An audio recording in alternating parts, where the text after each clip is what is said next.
Welcome to 3RR news. బులెటిన్ల ముందుగా headlines.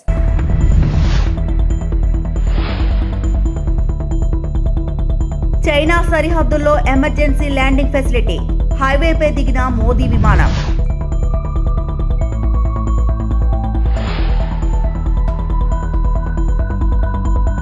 ₹3,32,205 కోట్లతో ఏపీ బడ్జెట్ ప్రవేశపెట్టిన ఆర్థిక మంత్రి.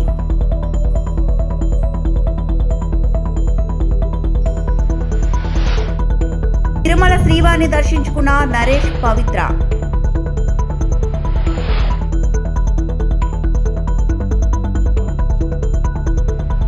అస్సాంలో చారిత్రాత్మక ఘట్టం ఆవిష్కృతమైంది. ఈశాన్య భారత్లో ఏర్పాటైన తొలి ఎమర్జెన్సీ ల్యాండింగ్ ఫెసిలిటీపై ప్రధాని మోదీ ప్రయాణిస్తున్న ఎయిర్ క్రాఫ్ట్ ల్యాండ్ అయింది. ఈ ఫెసిలిటీ పైన సరిహద్దుకు 300 కిలోమీటర్ల దూరంలో ఉంది. ప్రధాని మోదీ దీన్ని నేడు ప్రారంభించారు. ఈ సందర్భంగా వాయుసేన ప్రత్యేక విన్యాసాలు ప్రదర్శించింది. ఈ ఫెసిలిటీ గురించి మోదీ ఇప్పటికే ఎక్స్ వేదిక పోస్టు పెట్టారు. క్లిష్ట సమయంలో సహాయక కార్యకలాపాలకు అత్యవసర ప్రతిస్పందనకు ఈ ఈవిల్ఎఫ్ కీలకమని పేర్కొన్నారు.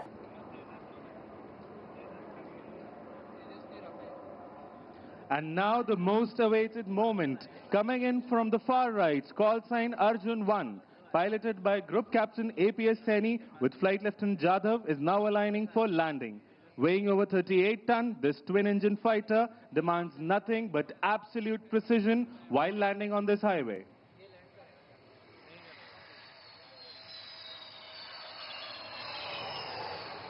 And touchdown. Shoots out, aircraft landed, mission accomplished.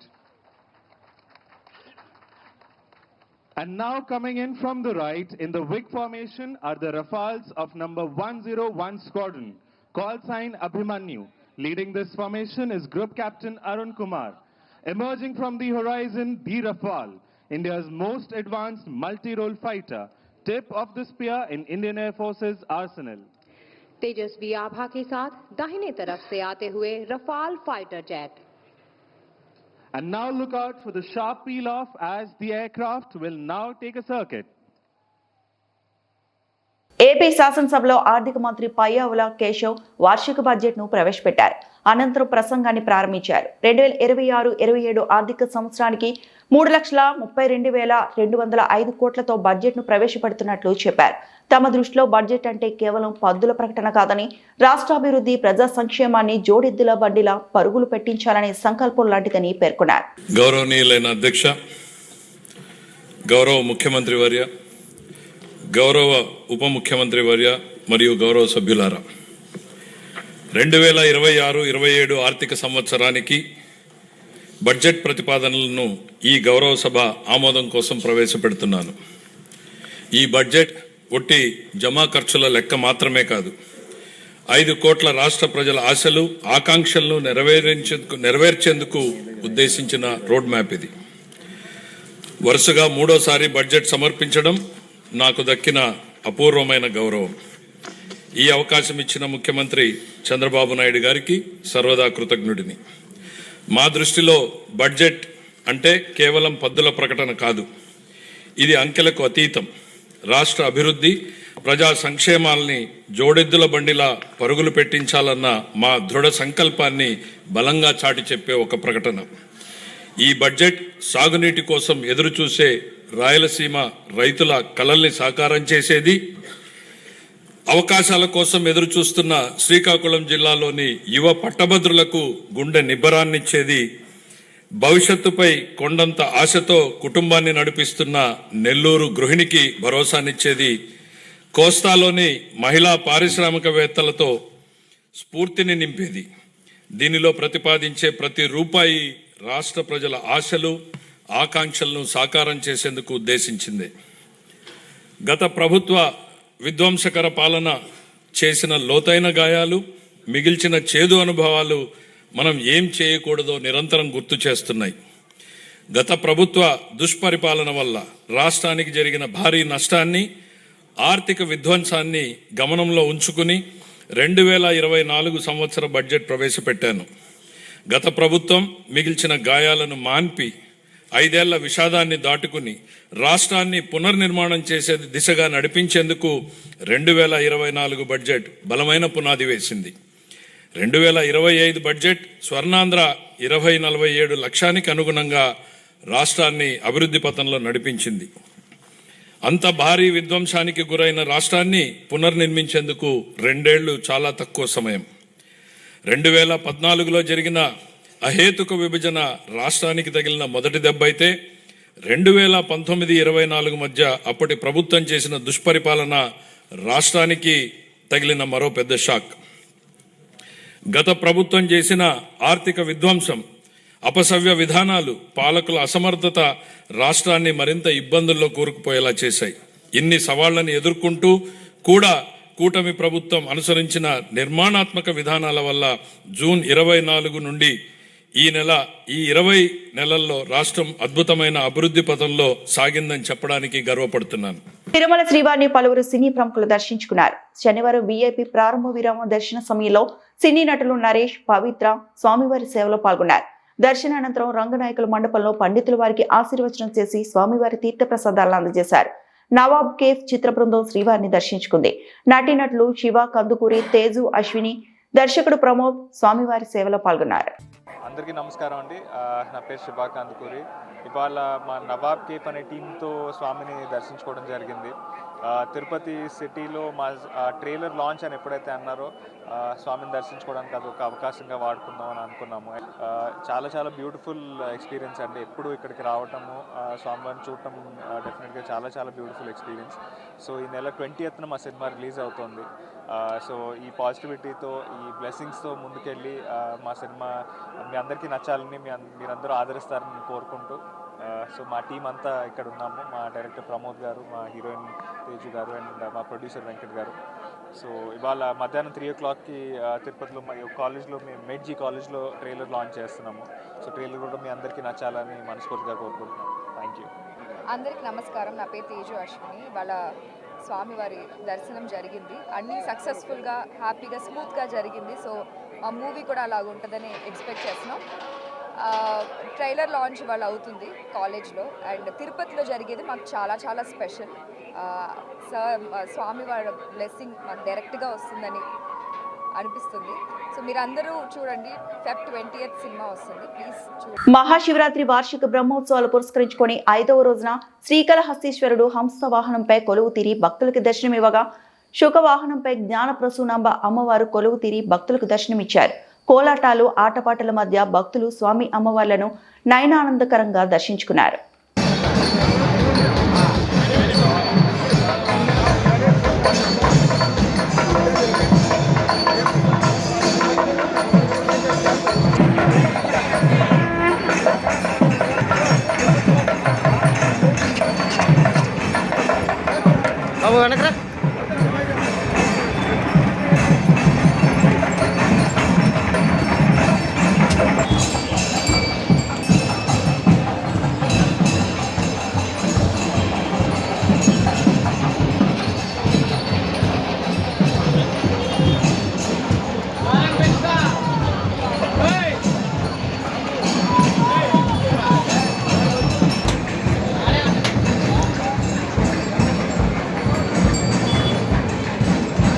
Tirupati Nawab cafe Chitra unit తిరుపతిలోని రీగాలియా హోటల్లో మీడియా సమావేశాన్ని నిర్వహించింది. చిత్ర బృందం మాట్లాడుతూ, ఈ రోజు ఉదయం కలియుగ ప్రత్యక్ష దైవం సాక్షాత్తు శ్రీ వెంకటేశ్వర స్వామిని దర్శించుకున్న అనంతరం తిరుపతిలో ప్రెస్ మీట్ నిర్వహించడం ఎంతో ఆనందంగా ఉందని తెలిపారు.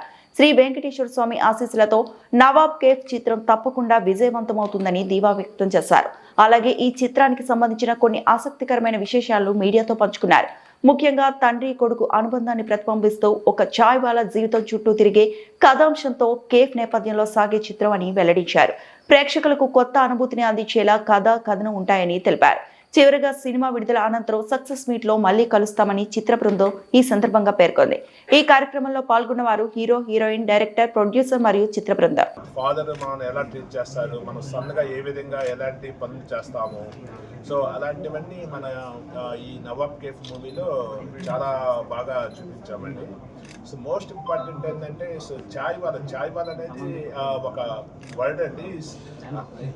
Is nice word. మనం చిన్నప్పటి నుంచి is came from the story అండి.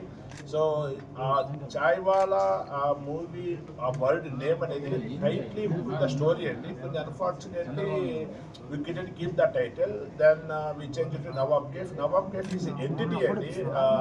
ఆ మూవీలో ఒక కేఫ్ ఆ cafe. Hearty welcome and thank you.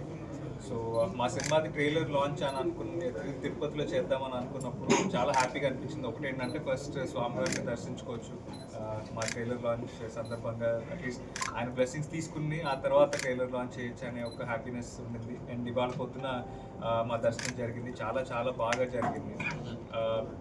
Actually కోఇన్సిడెంటల్గా ఏంటంటేనండి ఈ పర్టికులర్ ఫిల్మ్ స్టార్ట్ అయింది కూడా స్వామివారి సన్నిధిలోనండి. యాక్చువల్గా ఫస్ట్ అగ్రిమెంట్ ఈ సినిమాకి సంబంధించింది వెంకటేశ్వర స్వామి ఆలయంలో చేశాము. అదే సినిమాకి రిలీజ్ ముందు ఒక 5 రోజుల ముందు మళ్ళీ స్వామివారిని దర్శించుకొని ట్రైలర్ రిలీజ్ చేయడం అనేది చాలా చాలా పాజిటివ్గా అనిపిస్తుంది. సో ఇనిషియల్గా చాయ్ వాలా అని ఎప్పుడైతే టైటిల్ అని అనుకున్నామో చాలా ఎక్సైట్ అయ్యాము. అండ్ మా కథకి చాలా యాప్ టైటిల్ అని అనిపించింది. బట్ కొన్ని అనుకోని కారణాల వల్ల కొంత అబ్జెక్షన్ మాకు ఎప్పుడైతే టైటిల్ మీద వచ్చిందో ఆల్టర్నేటివ్ టైటిల్ ఏంటి అని చూస్తున్నప్పుడు నవాబ్ కేఫే అనేది చాలా చాలా బ్యూటిఫుల్ టైటిల్ అని అనిపించింది. శ్రీకాళహస్తిలో జరుగుతున్న మహాశివరాత్రి బ్రహ్మోత్సవాల్లో భాగంగా బాల్య వివాహాలు నిర్మూలించాలంటూ శ్రీకాళహస్తిలో భారత్ స్కౌట్స్ అండ్ గైడ్స్ భారీ ర్యాలీని చేపట్టారు.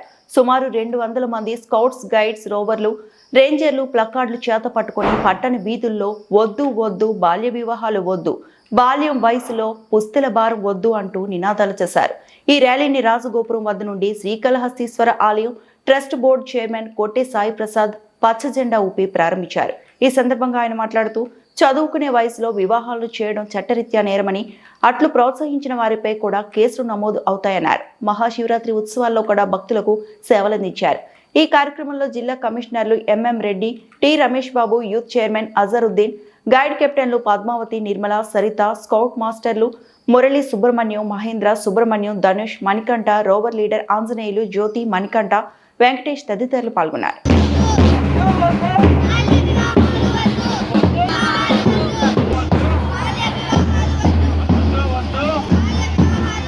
ఈరోజు శ్రీకాళహస్తి బ్రహ్మోత్సవాల సందర్భంగా స్కౌట్స్ అండ్ గైడ్స్ ఆధ్వర్యంలో బాల్య వివాహాల గురించి అవగాహన గురించి వీళ్ళు ర్యాలీగా నిర్వహిస్తున్న ఈ ర్యాలీకి నన్ను పిలవడం చాలా ఆనందంగా ఉంది. ఈ స్కౌట్స్ వలన ఎన్నో ఆలయాల్లో వీళ్ళ చేసే డ్యూటీలకి మాకు ఎంతో ఉపయోగపడుతుంది. ఎక్కడ చూసినా కూడా నేను కూడా స్కౌట్లో పనిచేశాను, తిరుమలలో పనిచేశాను. ఈ స్కౌట్ వలన ఎక్కడికెక్కడ భక్తులకి అవగాహన తెప్పించి వాళ్ళకి సౌకర్యాలు కల్పించే విధంగా ఈ స్కౌట్లో ఉన్న పిల్లలందరూ చాలా ఉపయోగపడతారు. ఈ ఒక్క స్కౌట్ని మనము చాలా ఉపయోగించుకోవాలి. భక్తులందరికీ కూడా ఈ స్కౌట్ చాలా ఉపయోగపడుతుంది. అదేవిధంగా బాల్య వివాహాల గురించి ఈరోజు శ్రీకాళహస్తిలో ర్యాలీగా వెళ్తున్నారు. ఈ ఒక్క ర్యాలీగా ఇది చాలా ఉపయోగపడుతుంది. చిన్నపిల్లలు చదువుకోవాలి తప్పితే పెళ్లిళ్ళు చేసుకొని ఆ వయసు వచ్చే దాకా మనం వెయిట్ చేసి ఆ తర్వాత పెళ్లిళ్ళు చేసుకుంటే బాగుంటుంది. ఈ శివరాత్రిలో బాల్య వివాహాలు ఎక్కువగా జరుగుతాయని వీళ్ళు స్కౌట్ వాళ్ళందరూ దీన్ని అంతరించే దీని విధంగా ముందుకెళ్తున్నారు. వీళ్ళందరికీ మేము సహకరిస్తాం. ఆలయ ట్రస్ట్ బోర్డు చైర్మన్ ద్వారా ఈ ఒక్క బ్రహ్మోత్సవాలు ఈ స్కౌట్ ఆధ్వర్యంలో వీళ్ళందరూ ఈ ఒక్క బ్రహ్మోత్సవాలు భక్తులకి చాలా ఉపయోగపడతారు. మేమందరం వాళ్ళకి ఎలాంటి సహకారాలు కావాలని అందిస్తాము. రమేష్ గారు ఎప్పటి నాకు తెలుసు. తిరుపతిలోని రుయా ప్రభుత్వ ఆసుపత్రిలో మూతపడిన గుండె జబ్బుల విభాగాన్ని వెంటనే పునఃప్రారంభించాలని డిమాండ్ చేస్తూ శనివారం ఉదయం కాంగ్రెస్ పార్టీ ఆధ్వర్యంలో ధర్నా నిర్వహించారు. ఈ కార్యక్రమంలో చింతామోహన్ మీడియాతో మాట్లాడుతూ రుయా ఆసుపత్రి దక్షిణాంధ్ర ప్రజలకు ప్రాణాధారమైన ప్రభుత్వ వైద్య కేంద్రమని, ఇక్కడ గుండె జబ్బుల విభాగం మూతపడటంతో పేద మధ్యతరగతి ప్రజలు తీవ్ర ఇబ్బందులు పడుతున్నారని ఆందోళన వ్యక్తం చేశారు. ప్రైవేట్ ఆసుపత్రులకు వెళ్లలేని పరిస్థితిలో ఉన్న ప్రజలకు రుయా ఆసుపత్రిలో సమగ్ర గుండె చికిత్స అందించాల్సిన బాధ్యత ప్రభుత్వంపై ఉందన్నారు. తక్షణమే వైద్యులు, సిబ్బంది నియమించి గుండె జబ్బుల విభాగాన్ని ప్రారంభించాలని ప్రభుత్వాన్ని డిమాండ్ చేశారు. ప్రభుత్వం స్పందించకపోతే ప్రజలతో కలిసి ఉద్యమాన్ని మరింత ఉధృతం చేస్తామని చింతామోహన్ హెచ్చరించారు. గుండె జబ్బులకు వార్డు ప్రారంభించారు డాక్టర్ జి సుబ్రహ్మణ్యం గారు కార్డియాలజిస్ట్ ఉన్నప్పుడు. ఇప్పుడు దాన్ని మూసేశారు. మేము కాంగ్రెస్ పార్టీ తరఫున డిమాండ్ చేస్తున్నాం, వెంటనే గుండె జబ్బుల వార్డుని రూయాలో ప్రారంభించాలి. కర్నూలులో ఉంది, కర్నూలు గవర్నమెంట్ హాస్పిటల్లో ఉంది, గుంటూరు గవర్నమెంట్ హాస్పిటల్లో ఉంది, వైజాగ్లో ఉంది. ఎందుకు తిరుపతిలో లేదు? చంద్రబాబు నాయుడు 15 సంవత్సరాలు ముఖ్యమంత్రిగా తిరుపతి రూయ్ హాస్పిటల్కి ఏం చేశాడు అని నేను సూటిగా అడుగుతున్నాను. మరి ఆయనకి అత్యవసరం వస్తే రూయ్ హాస్పిటల్కి వచ్చాడు, ఇంజక్షన్ వేయించుకున్నాడు, మందు తీసుకున్నాడు, పోయాడు. మరి అయిపోయిన తర్వాత మర్చిపోయాడు చంద్రబాబు నాయుడు. మాట్లాడితే అమరావతి, మాట్లాడితే పోలవరం అంటున్నాడే కానీ తిరుపతి సంగతి ఏంటి చంద్రబాబు నాయుడు? నువ్వేం చేసావు తిరుపతికి? ఒక్క పని మంచి పని చేసినట్టుగా ఏడన్నా ఉందా? మరి జగన్మోహన్ రెడ్డి వాళ్ళ నాయన విగ్రహాలు పెట్టుకున్నాడే కానీ తిరుపతికి ఆయన ఏం చేశాడు? రూయ్ హాస్పిటల్ కానీ నేను సూటిగా అడుగుతూ కాంగ్రెస్ పార్టీ మేము తీసుకొని వచ్చాం ఎన్నో మార్పులు, మరి ముఖ్యంగా ఆరోగ్యంలో. మోడీ గారికి కూడా ఒక చిన్న సలహా కూడా ఇవ్వదలుచుకున్నాను మీ ద్వారా. జీడిపిలో 1% చాలదయ్యా, ఆరోగ్యానికి 5% పెంచండి. యుద్ధ విమానాలు కొనుక్కునేదానికి లక్షల కోట్లు ఖర్చు పెడుతున్నావే కానీ ఆరోగ్యానికి కొరకు నయా పైసా ఖర్చు పెట్టడం లేదయ్యా, చాలదు. యుద్ధ విమానాలు మళ్ళా కొనుక్కున్నాం, ఏం తొందర ఏం లేదు. పేదవాడికి ఆరోగ్యానికి వెంటనే నిధులు కేటాయించాలని అటు కేంద్ర ప్రభుత్వాన్ని, రాష్ట్ర ప్రభుత్వాన్ని నేను డిమాండ్ చేస్తూ దీనికి సొల్యూషన్ కూడా ఇస్తున్నాను. మరి ఇక్కడనే టీటీడీ దాదాపుగా కొన్ని వందల పడకల ఆసుపత్రిని అలిపిరిలో కట్టున్నారు, ఖాళీగా ఉన్నాయి. ఆ అలిపిరిలో ఉన్నటువంటి బిల్డింగ్ని శ్రీ వెంకటేశ్వర రామనాథ రూయ జనరల్ హాస్పిటల్కి కేటాయించి ఇక్కడ గుండె జబ్బులే కాదు, మూత్రపిండాలే కాదు, మెదడుకు సంబంధించిన అన్ని సూపర్ స్పెషాలిటీ కేంద్రాన్ని రూయాకి ఇవ్వాలని డిమాండ్ చేస్తూ ఈ విషయంలో చంద్రబాబు నాయుడు ఏప్రిల్ 1వ తారీఖు లోపల నిర్ణయం తీసుకొని పేదవాళ్ళ ప్రమాదంలో ఉన్నటువంటి పేదలకు సహాయం చేయాలని నేను డిమాండ్ చేస్తూ, రెండవది స్మార్ట్ మీటర్లు. విశాఖ జిల్లా కలెక్టర్ కార్యాలయం వద్ద శనివారం సిపిఐ ఆధ్వర్యంలో నిరసన చేపట్టారు. అనంతరం డిఆర్ఓకు వినతి పత్రం సమర్పించారు. ఈ సందర్భంగా సిపిఐ రాష్ట్ర సమితి సభ్యుడు ఎం పైడ్రాజు, జిల్లా సహాయ కార్యదర్శి కె సత్యనారాయణ మాట్లాడుతూ మెడికల్ మాఫియా ప్రజలు జీవించే హక్కుపై దాడి చేస్తోందన్నారు. ప్రభుత్వ ఆసుపత్రుల్లో కనీస వస్తువులు లేకపోవడం, మందుల సరఫరాలో నిర్లక్ష్యం కారణంగా ప్రజలు ఇబ్బందులు పడుతున్నారని తెలిపారు. ప్రైవేట్ ఆసుపత్రులు అధిక ఫీజులు వసూలు చేస్తూ అవసరం లేని పరీక్షలు, అధిక ధరల మందులు సూచిస్తూ ప్రజలను దోచుకుంటున్నాయని ఆరోపించారు. నకిలీ, నాణ్యత లేని మందులు మార్కెట్లోకి రావడం ప్రమాదకరమని పేర్కొన్నారు. మెడికల్ మాఫియాను అరికట్టేందుకు జిల్లా యంత్రాంగం కఠిన చర్యలు తీసుకోవాలని సిపిఐ డిమాండ్ చేసింది. ధరలు వాటికి నచ్చిన ధరలు రేటు పెంచినటువంటి ఫార్మా కంపెనీలు మొత్తంగా 6 కోట్ల ఆంధ్రప్రదేశ్ ప్రజల మీద దాడి చేస్తున్నాయి. ఇది ఎంత అన్యాయం అంటే, అనారోగ్యంతో ఎవరైనా ఒక మనిషి ప్రైవేట్ కార్పొరేట్ హాస్పిటల్లో జాయిన్ అయితే ఇక ఆడి పని అయిపోయినట్టే. ల్యాబ్కి వైద్య పరీక్షల పేరు చెప్పి, స్కానింగ్ పేరు చెప్పి డాక్టర్లు, వైద్య పరీక్షల యజమానులు, కంపెనీల యజమానులు కొమ్మక్కై నిలువున ప్రజలను దోచుకు తింటున్నాయి.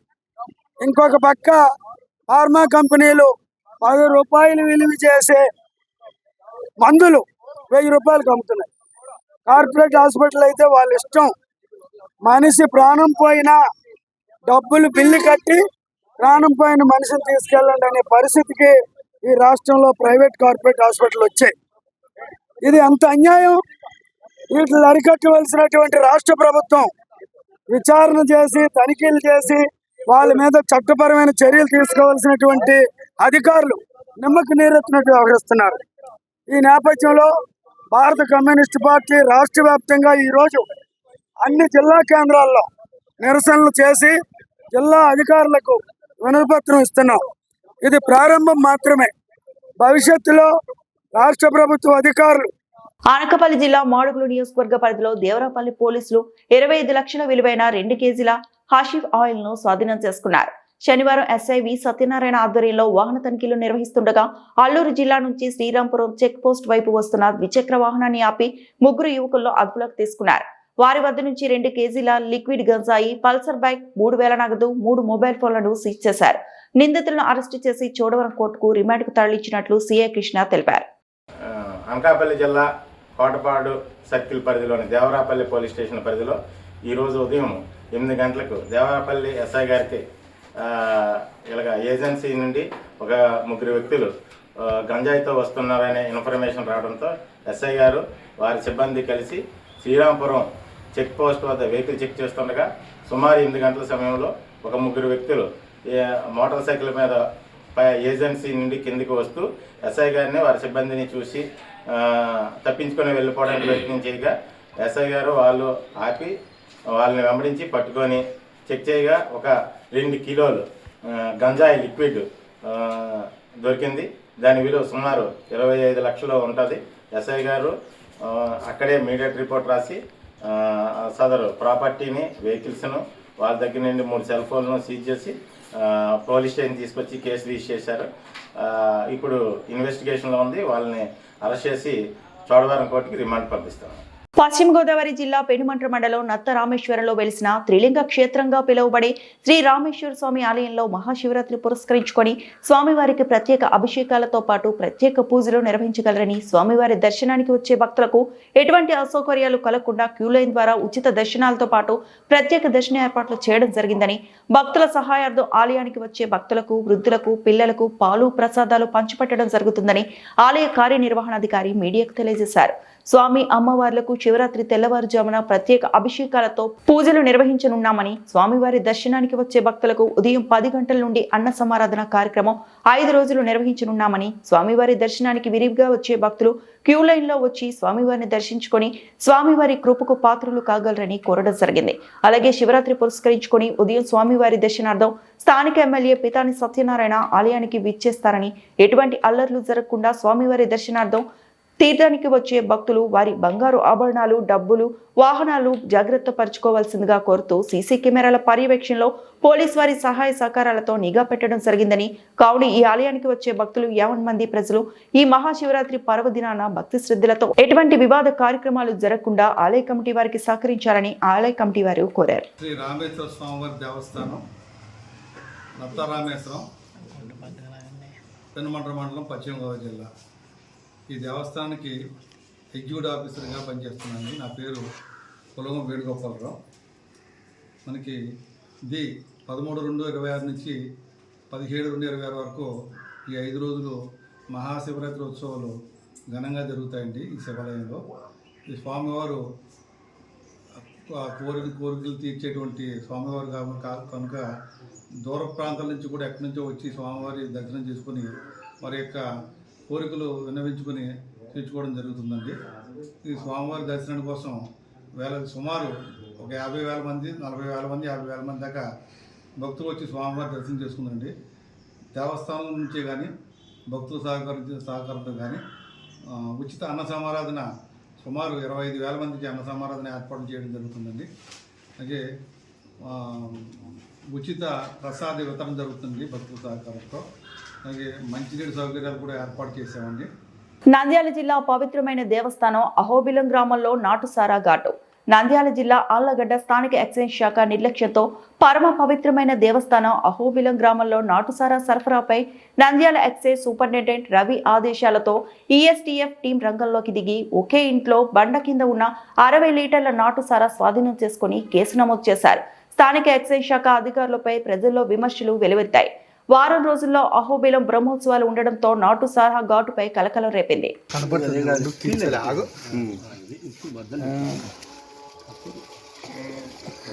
3 తీసారు వీడియో 4 గారు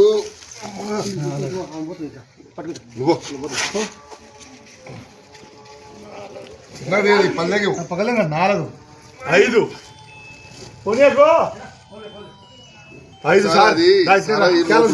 సార్ లోపల సారాయి 5 ప్యాకెట్ పెట్టింది. అది తింగిది వాని వాయిస్ తీసుకుంది దొరికింది. ఎందుకు